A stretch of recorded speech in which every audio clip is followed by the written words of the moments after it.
Hello, नमस्कार विद्यार्थी मित्रांनो. मी दिगंबर तुम्हा सर्वांचं पुन्हा एकदा स्वागत करतो एक्झाम गाईड या तुमच्या आवडत्या यूट्यूब चॅनलवरती. तर विद्यार्थी मित्रांनो, बऱ्याच दिवसाच्या नंतर आज मी तुमच्या भेटीसाठी एक नवीन व्हिडिओ घेऊन येत आहे. तर महत्त्वाचं म्हणजे असं की बऱ्याच विद्यार्थ्यांचे काही सजेशन्स आणि कमेंट्स आल्या की सर आम्हाला लोकसत्ता जो न्यूजपेपर येतो त्याचे जे महत्त्वाचे आर्टिकल्स येतात, जे काही लेख येतात किंवा संपादकीय येतात, त्यांचं संपूर्ण विश्लेषण जे की त्यांना फक्त ह्या आपल्या मेन रेग्युलर एक्झामसाठीच नाही, तर त्यांना नंतर जर का जे कोणी आपले ॲस्पायरंट्स आहेत, जे की राज्यसेवा करतात, जे काही UPSC करतात किंवा बँकिंग करतात, तर त्यांना जे रिसंट इश्यूज आहेत, जे काही बर्निंग इश्यूज आहेत, जेव्हा करंट टॉपिक चालू आहेत, त्यांचं विश्लेषण करून त्यांना त्याचा फायदा हा त्यांच्या अपकमिंग एक्झाममध्ये डिस्क्रिप्टिव्ह म्हणजे जे काही निबंध लेखन वगैरे आहे त्याच्यामध्येही व्हावा. तसेच त्यांच्या ज्ञानामध्ये भर पडावी. तसेच त्या जे काही आपल्याला लेखाशी संबंधित जे काही आपल्याला माहिती हवी आहे, ती अत्यंत सोप्या भाषेत उपलब्ध करून द्यावी, अशी विद्यार्थ्यांची मागणी होती. त्यामुळे आजचा हा व्हिडिओ मी तुम्हाला एक प्रकारचा डेमो व्हिडिओ म्हणून हा पहिला व्हिडिओ आहे आपला. हा व्हिडिओ बनवल्याच्या नंतर तुम्ही तुमच्या प्रतिक्रिया कळवा आणि तुम्हाला याच्यामध्ये आणखीन नवीन काय हवं आहे, याच्यात आणखीन काही मॉडिफिकेशन आहेत, ते आणखी आम्ही तुम्हाला कशाप्रकारे चांगलं आणि अधिक देऊ शकतो, ह्या व्हिडिओच्या नंतर तुम्ही आम्हाला कमेंट करून जरूर कळवा. म्हणजे त्याचा आपल्या बाकीच्याही विद्यार्थी मित्रांसाठी फायदा होईल.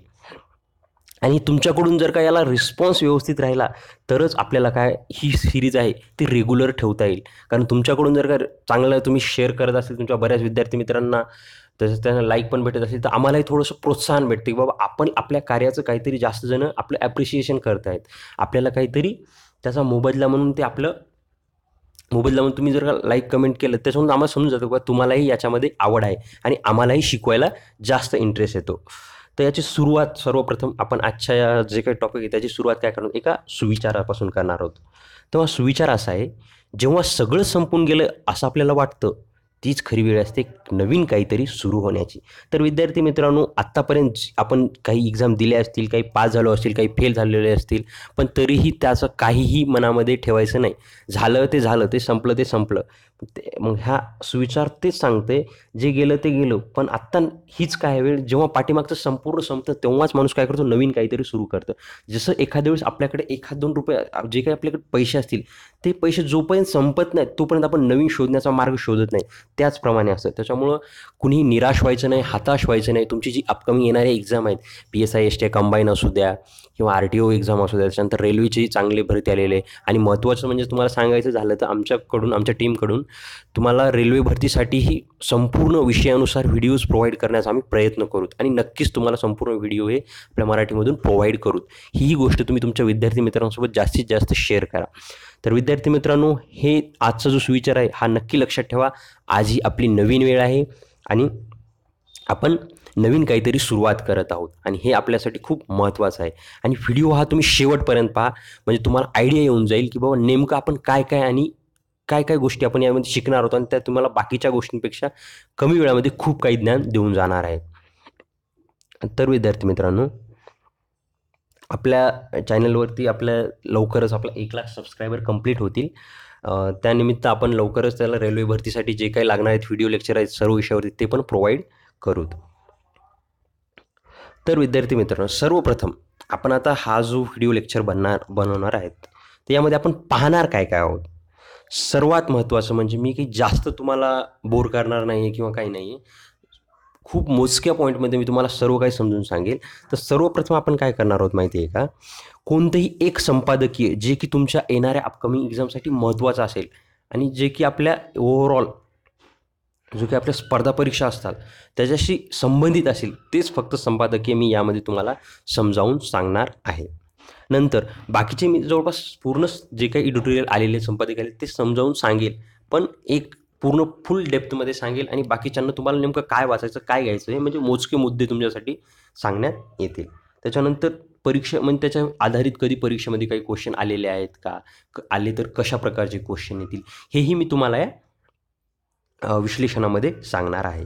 तसंच त्याच्यानंतर सर्वात महत्त्वाचं म्हणजे की आता जर का आपण रेल्वे भरतीची एक्झाम घेतली, पोलीस भरतीची घेतली किंवा तलाठी भरती घेतली, तर ह्या एक्झाममध्ये कसं आपल्याला जी-केचे क्वेश्चन बऱ्याच प्रमाणात विचारल्या जातात. तर ते जी-केचे जे क्वेश्चन आहेत ते त्या आपल्या याच्याशी टॉपिकशी संबंधित आहेत का? तर असतील तर ते टॉपिकचे जे काही क्वेश्चन आहेत ते तुम्हाला मी यामध्ये समजावून सांगणार आहे. तर विद्यार्थी मित्रांनो, पाहूयात आजचा पहिलं संपादकीय. आजचं पहिलं संपादकीय आहे जागवू संवेदना, हे संपादकीय आहे. हे आहे आपलं लोकसत्ता पेज. याच्यामध्ये बाकीचे 3-4 आहेत, पण मेन महत्त्वाचं म्हणजे जागवू संवेदना हे जे संपादकीय आहे, हे म्हणजे एक विचार करायला गेलं तर आपल्या म्हणजे सध्याच्या रिसेंट कंडिशनशी रिलेटेड आहे आणि याच्यामध्ये काय प्रॉब्लेम आहेत आणि ते प्रॉब्लेम कसे सॉल्व्ह करायचे याच्याविषयी आहे. तर याच्यामध्ये मेन महत्त्वाचा मुद्दा ह्या टॉपिकमध्ये काय सांगितलेलं आहे, की जेव्हा जानेवारीच्या लास्ट वीकमध्ये दाओस येथे आपली वर्ल्ड इकॉनॉमिक फोरमची मीटिंग झालेली होती. त्याच्यामध्ये जवळपास आता वर्ल्ड इकॉनॉमिक फॉर्म म्हटल्यास त्याच्या संबंधित कोणतेही विषय असतील तर ते कोणते असतील, इकॉनॉमीशी रिलेटेडच असतील. पण त्यानंतर जेव्हा आपले म्हणजे माजी गव्हर्नर होते रघुरामजी राजन, यांनी त्याच्यामध्ये एक मेन्शन केलं की भारतात पुढे सध्याचं सर्वात मोठं जर का काही म्हणजे भीषण संकट असेल तर ते सर्वात महत्त्वाचं आहे कुपोषण. आणि रघुराम राजन सरांसारख्या एखाद्या व्यक्तीनं जर का कुपोषण, जे की इकॉनॉमिक्समधले सर्वात एक तज्ज्ञ व्यक्तीपैकी एक आहेत, त्यांनी कुपोषणाविषयी भारताला सर्वात मोठं संकट मिळतं म्हणजे त्याच्यामागे त्यांचा काही ना काहीतरी म्हणजे त्यांनी विचारपूर्वक किंवा त्यांनी त्यांचं म्हणजे खूप त्यांनी म्हणजे विश्लेषणात्मक किंवा त्यांनी त्याचा विचार करूनच ही गोष्ट मांडलेली असेल. आता नॉर्मली उदाहरण घ्यायचं झालं, कुपोषण हा एक सध्याचा भीषण वाढत जाणारा जो काही घटक आहे तो खूप मोठ्या प्रमाणात वाढत आहे. तरी जर पाहायला गेलं तर आजकालच्या काळामध्ये जर पाहायला गेलं तर 38% म्हणजे 38% स्टुडंट म्हणजे जे काही बालकं आहेत ना, त्यांची उंची कमी आहे. हा आकडा 20 वर्षापूर्वी तर खूप मोठा होता. पण सध्या काय आहे, पण हे कुपोषणाचा प्रॉब्लेम काय आहे, तर मेन म्हणजे काय माहिती का, की बाबा जर का एखाद्या व्यक्तीला त्याच्या ठराविक ज्या कालावधी वाढीच्या काळामध्ये जर का जेवण भेटत म्हणजे जे काही पूरक नुसतं जेवण भेटणं किंवा पोट भरणं नाही, तर त्याला जे काही गोष्टी लागणार जसे प्रथिने असतील, त्याच्यानंतर कार्बोहायड्रेट्स असतील, जे काही असतील, ज्या गोष्टी त्याला भेटायला पाहिजे, एक पूरक आहार भेटायला पाहिजे, फळ भेटायला पाहिजे, प्रथिने भेटायला पाहिजे, स्निग्ध पदार्थ भेटायला, तेल भेटायला पाहिजे. त्या गोष्टी जर नाही भेटल्या तर त्याचं काय होतं, शरीराची व्यवस्थित वाढ होत नाही. नुसती शरीराचीच नाही तर म्हणजे त्याच्या मेंदूचीही वाढ होत नाही. जर का 2 वर्षापर्यंत एखाद्या व्यक्तीला व्यवस्थित अन्न पुरवठा जर नाही झाला किंवा म्हणजे ज्याला जे पूरक अन्न द्यायला पाहिजे नाही झालं, तर त्याची काय होती, ते कुपोषण होतं. त्या कुपोषणामुळे त्याच्या फक्त शारीरिक वाढीवरच नाही तर त्याच्या मानसिक वाढीवरही त्याचा परिणाम होतो. त्याची मानसिक वाढही खुंटते, त्याची विचारशक्ती कमी होते. त्याला प्रत्येक गोष्टीमध्ये लिमिटेशन्स येतात. कारण त्याचे शरीर जे असतं ते कुपोषणामुळे परिपक्व झालेलं नसतं. तर ह्याच्यामुळं काय होतं, आज जर का तुमची परिस्थिती एक शारीरिकही तुम्ही स्ट्राँग नाही आहेत, मानसिकही नाही आहे, तर साहजिक आहे आपण काही कार्य करायचं म्हटलं, तर त्यामध्ये अडथळे येणार. आपण कार्य करू शकणार नाही आणि काम नाही केलं म्हणजे आपल्याकडे पैसा नाही येणार, आम्ही कमावू नाही शकणार. आणि जर का एखादी घरातली कमावती व्यक्तीच जर का म्हणजे पहिली लहानपणापासून एखादी पिढीच जर का पहिल्यांदा जर का कुपोषित राहिली, तर ती काही म्हणजे ती ऑलरेडी वीक असते आणि ती वीक असल्यामुळं काय होतं, की समोरच्या ज्या पिढ्याही येणाऱ्या आहेत, त्याही काय होतं दादा, साहजिकच आहे त्याही कुपोषित होणार. कारण त्यांनाही गरिबी असणार, गरिबी वाढणार त्यांची, त्यांना काही काम नाही भेटणार कारण ते वीक असल्यामुळे. त्याच्यानंतर याच्यामध्ये एक सर्वात महत्त्वाचा प्रश्न असा आहे, की साहजिक गोष्ट आहे आपल्याला कुपोषण हा विषय तेवढा महत्त्वाचा वाटत नाही जेवढं की आपल्यासाठी मेट्रो ट्रेन बांधणं महत्त्वाचं असतं. कारण विचार करा, आपण मेट्रो ट्रेन बांधतोय, मान्य आहे. आपल्याला मेट्रो पाहिजे, बुलेट ट्रेन पाहिजे, मान्य आहे. ती काळाची गरज आहे. पण विचार करायची गोष्ट आहे, की जर आपला जो काही देशातले जे काही आपले सिटिझन्स आहेत, नागरिक आहेत, जर तेच नागरिक जर का ऑलरेडी कुपोषित असेल, त्यांना खाण्यापिण्याला व्यवस्थित भेटत नाही, तर हजारो कोटीचे प्रोजेक्टची बुलेट ट्रेनची गरज काय आपल्याला? मान्य आहे, आपल्याला जेव्हा गरज आहे तेव्हा करू, पण सध्या आपल्याला प्रायोरिटी कशाला द्यायला पाहिजे?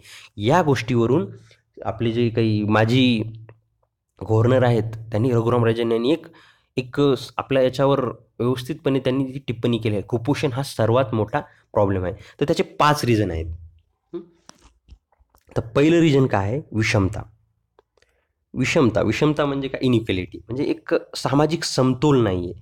काय, गरीब हा गरीबच होत जातो आणि श्रीमंत हा श्रीमंतच होत जाते. आता साहजिक गोष्ट घ्या, अन्न सुरक्षा कायदा काढला. अन्न सुरक्षा कायदा. हं? अन्न सुरक्षा कायदा म्हणजे काय बा, जे काही आपले BPL वगैरे म्हणतो आपण, जे बिलो पॉवर्टी लेवल म्हणजे दारिद्र्य त्यांना किंवा त्यांना त्यांचं ज्यांना महिन्याचं जेवढं राशन लागणार आहे ते राशन दुकानामध्ये त्यांना भेटलंच पाहिजे, म्हणजे त्यांचा तो अधिकार आहे. अन्न सुरक्षा कायदा काढला. तर साहजिक गोष्ट आहे, गरीब व्यक्तीसाठी ते 400-500 रुपयाचं जे एका महिन्याचं अन्न असतं ते त्याच्यासाठी त्याच्यासाठी खूप महत्त्वाचं आहे. त्याला 1 महिना त्याच्यावर त्याचा निघतो. पण ते श्रीमंत लोकांना 400-500-1000 ते पिझ्झा खातात. त्यांच्यासाठी ती किंमत कमी वाटते आणि तेच लोक उद्या काय म्हणतात, की बाबा जर का ह्यांना अन्न सुरक्षा कायद्याअंतर्गत त्यांना अन्न देणं, हे देणं, ते देण्यापेक्षा जर का त्याच्या एखाद्या इन्फ्रास्ट्रक्चरवर, रोडावर याच्यावर खर्च केला, त्याचा बिझनेस वाढेल, हे वाढेल. म्हणजे असं त्यांचे आणि ही डिस्पॅरिटी कसं श्रीमंत हा श्रीमंत होत जाणार आणि श्रीमंताचे गरिबांविषयीचे विचार हे काय होत जाणार, ही साहजिक गोष्ट आहे, ते वाढत जातात आणि ही विषमतेची दरी. कारण श्रीमंत हा अहंकारामध्ये आणि गरीब हा आपल्याला कुणीही विचारत नाही या गोष्टीमध्ये त्यांच्या याच्यामध्ये काय होतं, एक विषमतेची दरी निर्माण होते. तीच या आर्टिकलमध्ये समजावून सांगण्याचा प्रयत्न केलेला आहे. त्याच्यानंतर एक साधी गोष्ट घ्या, की ह्या विषमतेमध्ये आता महाराष्ट्र आपलं जे काही या पाठीमागच्या बजेटमध्ये 50 कोटी लोकांना 5 लाख पर हाऊस म्हणजे प्रत्येक फॅमिली कुटुंबामागं 5 लाखाचा आरोग्य विमा देण्याचं ठरवलेलं आहे. 5 लाखाचा आरोग्य विमा द्यायचा ठरवलेला आहे. तर विचार करायची गोष्ट, एखादा गरीब व्यक्ती जर का एखादं मोठं दुखणं आलं त्याला, तर तो म्हणजे 5 लाखापर्यंत, 4 लाख 5 लाख म्हणजे जास्त किमतीचं आलं तर त्यांनी त्याच्यामध्ये जायचं. पण साहजिक गोष्ट आहे, आपण आपले दुखणे पण सध्या म्हणजे प्रायमरी जास्तच्या छोट्या मोठ्या गोष्टी, ते छोट्या मोठ्या गोष्टीला आपल्याला जास्त पैसा जात असतो. तर मग गव्हर्नमेंटनी ही मोठी 5 लाख 10 लाखापर्यंत जर का तुम्ही त्याला हे देण्यापेक्षा जर प्रायमरीच्या ज्या प्राथमिक आरोग्य सुविधा आहेत त्याचं महत्त्व दिलं आणि त्यांना त्या मोफत केल्या, तर त्याचा फायदा म्हणजे समाजातल्या कमीत कमी खालच्या लेवलच्या घटकांना होईल. कारण आज मोठ्या लोकांना काहीही घेणं देणं नाही, ते पैसा देऊ शकतात, सर्व करू शकतात. मान्य आहे, आपण जर का एखाद्या ग्रामीण भागात गेलो, आपल्याला जरी मोठं दुखणं आलं तरी आपल्याला तिथपर्यंत जायचं म्हटलं तरी आपल्यापुढे तेवढा सुद्धा कधी कधी पैसा नसतो. ही आपली परिस्थिती असते. तर असा माझा एक विचार आहे, की बाबा जर का तुम्ही 5 लाख पर फॅमिलीला तुम्ही एखाद्या गोष्टीसाठी मोठ्या ऑपरेशन वगैरे करण्यासाठी देत आहेत, तर तेच जर का प्रायमरी हेल्थ सर्व्हिसेस ज्या आहेत त्या पूर्णजण फ्री केल्या, तरी पण त्यांना 5 लाख रुपये पण पर फॅमिलीला लागणार नाही आहेत. तर ही सुविधा शासनाने याच्यामध्ये थोडेसे चेंजेस करून केली तर त्याचा आणखीन मदत होईल. तर नेक्स्ट जसं की कुपोषण हा सर्वात महत्त्वाचा आहे. आता कुपोषणाला काय करतात आता मला सांगा. आता जसं की आपण एखादा इन्फ्रास्ट्रक्चरचा प्रोजेक्ट, आपल्याला एखादा पूल बांधायचा आहे. पूल बांधायचा आपण काय साहजिक गोष्ट आहे. पूल बांधण्यासाठी टेंडर मागवणे, त्यासाठी जे कॉन्ट्रॅक्टरला देणे, करणे, त्याच्याकडून काम करून ह्या गोष्टी करू शकतो. हे थोडंसं सोपं आहे. पण कुपोषणाची माहिती त्याची काढणं, प्रत्येक गाव पातळीवर जाऊन, गावामध्ये जाऊन त्याचा आराखडा तयार करणं, फोरकास्टिंग करणं आणि नंतर त्यांना काय काय लागणार आहे, काय काय नाही, कशाप्रकारे प्रोव्हाइड होईल, हे म्हणजे काही मल्टी स्टेप म्हणजे खूप स्टेपमध्ये प्रोव्हाइड करण्यात येणारी गोष्ट आहे कुपोषणाच्या बाबतीत. म्हणजे कुपोषण ही संकल्पना जी आहे किंवा त्याची जाणीव करून घेणं ही खूप म्हणजे कॉम्प्लेक्स प्रोसेस आहे. त्याच्यामुळं काय करतात किंवा शक्यतो आपल्या गव्हर्नमेंट त्याच्याकडे जास्त लक्ष देत नाही, जेवढं की इन्फ्रास्ट्रक्चरवर देतं. म्हणजे बा रोड बांधा, रस्ते बांधा. तुम्ही पाठीमागच्या काही दिवसामध्ये बघितलेलं असेल.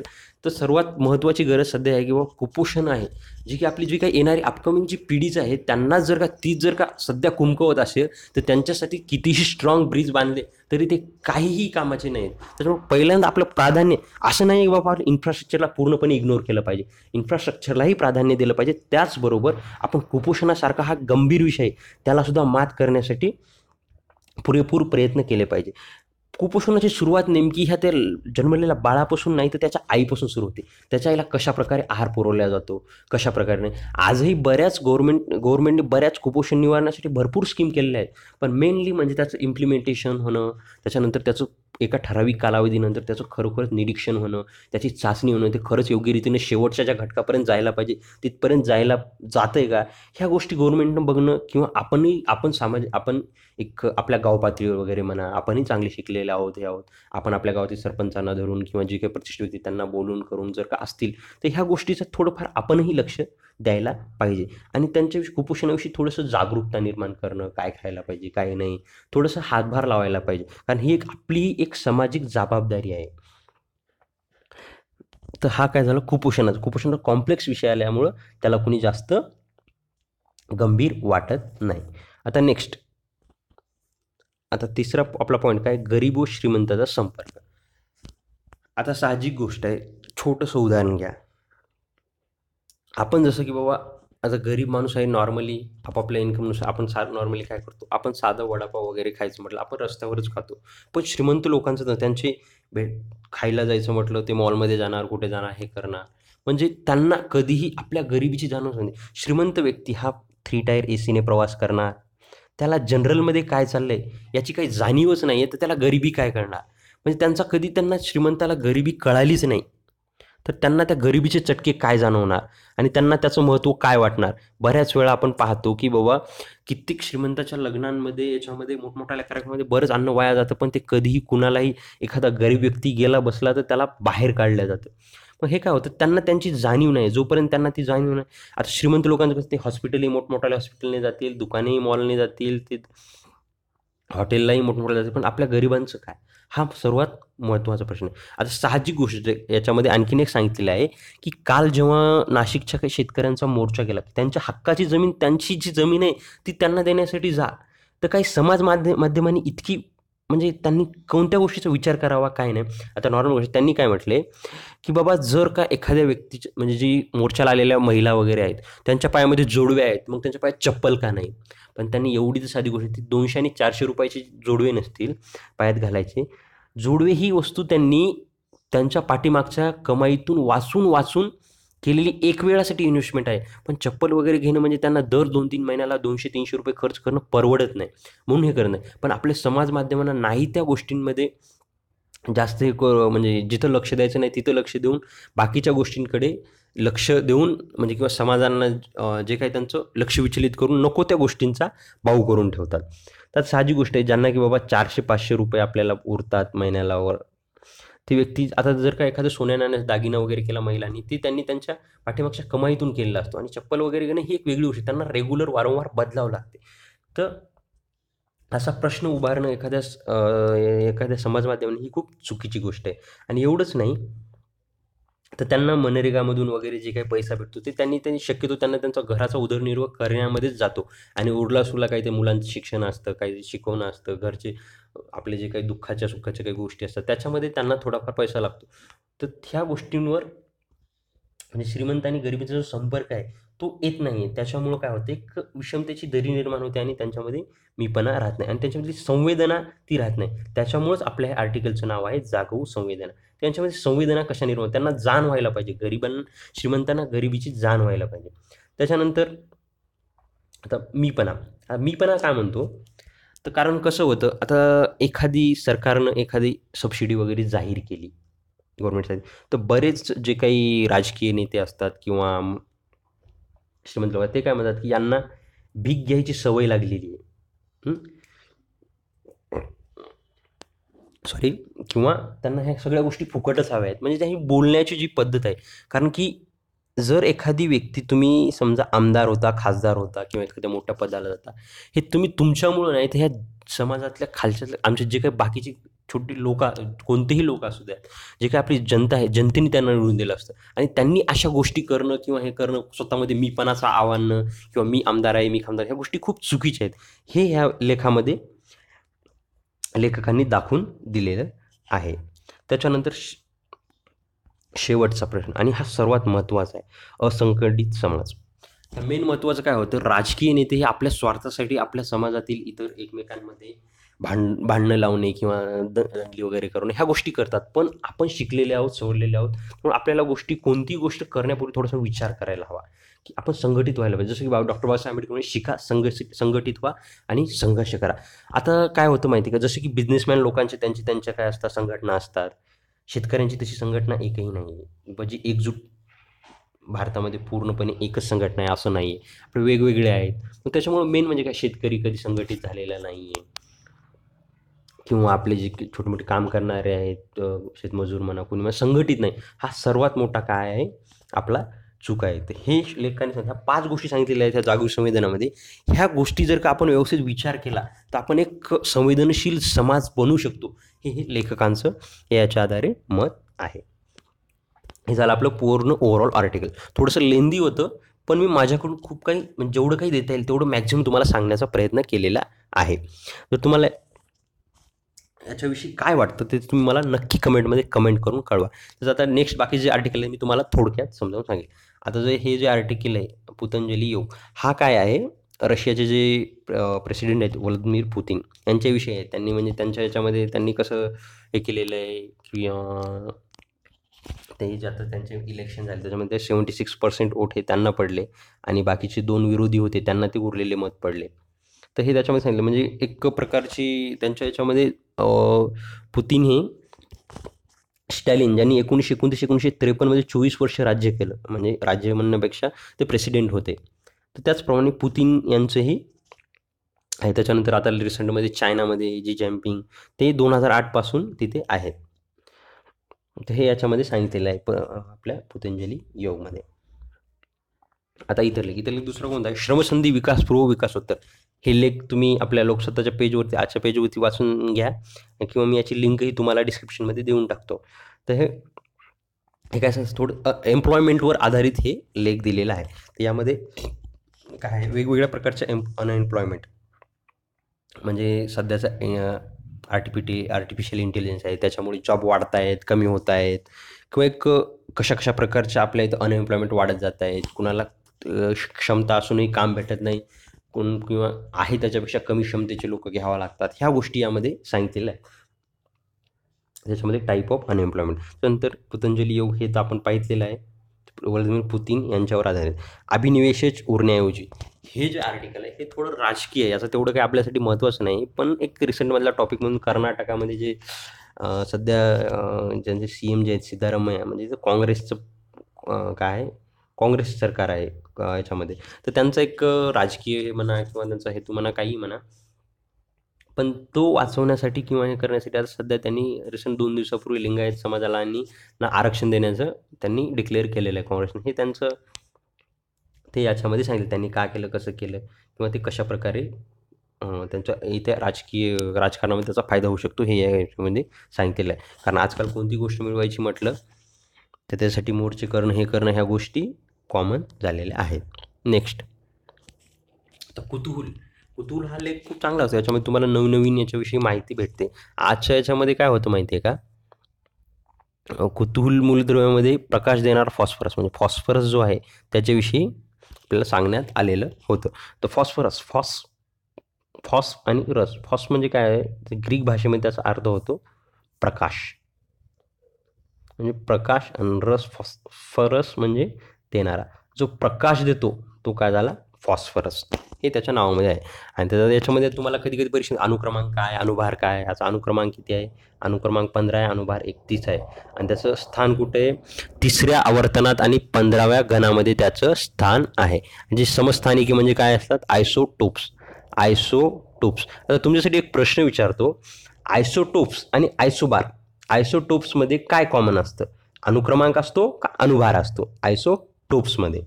आणि याची 2 अपरूपे आढळतात. अपरूपे म्हणजे काय, त्याचं कलरमध्ये 2, पांढरा आणि तांबडा. आणि त्याचं काय, नॉर्मली जो असतो तो जाळल्याच्या नंतर फॉस्फरस जेव्हा ऑक्सिजनमध्ये येतो तेव्हा तो काय मंद प्रकाश देतो. हा एक अधातू आहे, तो घन आपल्या मेणासारखा असतो, आणि 250 डिग्री सेल्सिअसच्या टेम्परेचर दिले तर पांढरा जो आपला हे असतो त्याचं रूपांतर तांबड्यामध्ये. कधी तुम्ही जर पाहितलं असेल की रात्रीच्या वेळी जेव्हा तुम्ही एखाद्या स्मशानभूमीमध्ये गेलात, तर जाळल्याच्या नंतर पिवळा थोडासा, आपण भूत वगैरे म्हणतो वगैरे, थोडं भीती वाटते. तर ते काय असतं, आपल्या शरीरात आपले जे काही हाडांमध्ये जे फॉस्फरस असतो त्याच्यामुळे त्याचा कलर थोडासा पांढरा, म्हणजे थोडासा पिवळा तांबडा आणि पांढरा एकत्र झाल्यामुळे पिवळा कलर आपल्याला दिसतो. हे काय झालं, फॉस्फरस विषयी झालं. तर विद्यार्थी मित्रांनो, आज आपण जे काही हे पाहितलं, म्हणजे 2 आर्टिकल समजून घेतले, त्याच्यावर आधारित मी तुम्हाला आज जास्त लोड देणार नाही, फक्त 3च प्रश्न विचारतोय. याची तुम्हाला उत्तरे कमेंट बॉक्समध्ये कमेंट करून सांगायची आहेत. पहिलं, कर्नाटक या राज्याची राजधानी कोणत्या नदीवर स्थित आहे, म्हणजे कर्नाटक राज्याची राजधानी जी आहे तिची कोणत्या नदीवर आहे ते तुम्हाला कमेंट बॉक्समध्ये कमेंट करून सांगायचे. त्यानंतर रशियाचे पंतप्रधान कोण आहेत, राष्ट्रपती तर व्लादिमीर पुतिन आहेत, तर पंतप्रधान कोण आहेत हे तुम्हाला सांगायचे. आणि तिसरा प्रश्न आहे, सध्याचे केंद्रीय समाज कल्याण मंत्री कोण आहेत. ह्या 3 प्रश्नाची उत्तरे तुम्ही कमेंट बॉक्समध्ये मला कमेंट करून जरूर कळवा. आणि विद्यार्थी मित्रांनो, हे आपलं जे व्हिडिओ लेक्चर झालं, हा पहिला व्हिडिओ होता. याच्यामध्ये तुम्हाला आणखी मी जास्तीत जास्त चांगल्या प्रकारे प्रोव्हाइड करण्याचा आणखी प्रयत्न करेल. तुम्हाला फक्त मला एवढंच सांगा, हा व्हिडिओ ओव्हरऑल तुम्हाला कसा वाटला, आणि याच्यामध्ये तुम्हाला आणखी काही मॉडिफिकेशन हवे आहेत का, आणि काही सजेशन्स असतील तुम्ही ते बिनधास्तपणे, तुम्हाला जसं तुम्हाला वाटतं काही आणखीन याच्यामध्ये काय मॉडिफाय करायचं, किंवा नवीन काय गोष्टी द्यायच्या, काय नाही, त्या गोष्टी तुम्ही सांगा. आपण त्या गोष्टी याच्यामध्ये ॲड करत जाऊ. जे काही आपल्याला प्रोव्हाइड करता येईल ते मॅक्झिमम तुम्हाला देण्याचा प्रयत्न करण्यात येईल. त्याच्यामुळे विद्यार्थी मित्रांनो, धन्यवाद.